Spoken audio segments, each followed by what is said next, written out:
Hi guys and welcome to Drive Spark. I'm Promeet and today is going to be a long-term review of the Renault Triber that we have.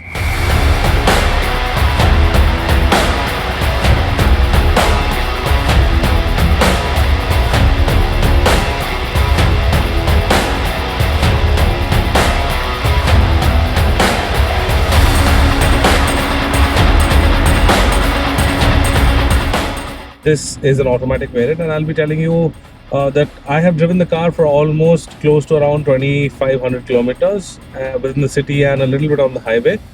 So today's video is all going to be how this car drives through the city, how practical is this car, and let's quickly start this video. So first things first, a little bit on the outside. So this is the top of the line automatic variant. So this gets DRLs, it gets projector headlights, and I mean it looks really nice, especially in this all blacked out theme. Moving on to the side, you have wheel arches and then you have integrated indicators again in LED. Apart from that, wheel that you see over here, obviously the flex wheels, and they look really nice. They look like alloy, but they are steel wheels, and the steel wheels are covered in such a way, I mean they give an appearance that they are alloy wheels. Obviously you have around 182 mm of ground clearance, which is very good. Moving on to the back, you can see you get a split tail lamp design. You get your Renault Triber badging. You also get a wiper with a washer. You get defoggers, and you also have a rear parking camera that is pretty clear and does its job really well. Now, moving on to the inside. Inside is again mix and match of black, grey, and the upholstery is also slightly greyish and black. I mean, you can call it like black almost. It's as you can see over here. Interiors are nice. The driving seat is really nice. You get a height adjuster for the driver, manual, and you only get a tilt. You do not get a telescopic steering wheel, so there is only tilt option, and this option is obviously very good because it helps you find the right driving position within the city. There is no problem. This car may look big. It is a 7-seater, but maneuverability is excellent, and that is because it has a very light steering wheel.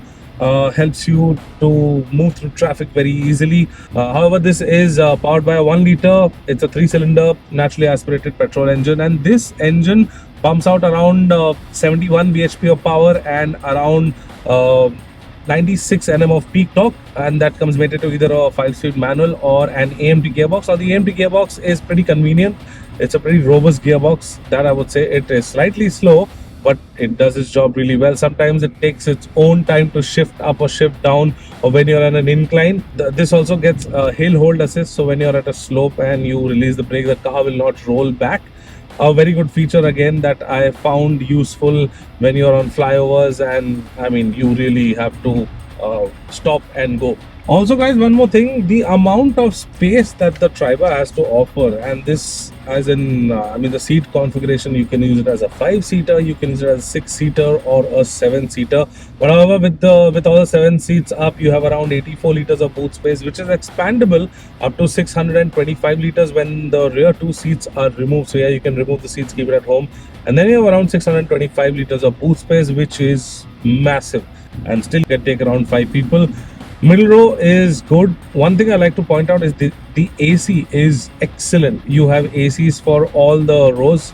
Front row, obviously you have at the front. Now for the second row, you get the AC vents on the pillars, on the B pillars, and for the third row, you get it on the roof, and that can be controlled from here. So you have a fan speed knob over here, so you can control the rear AC vents. So that cabin really cools down fast because of this.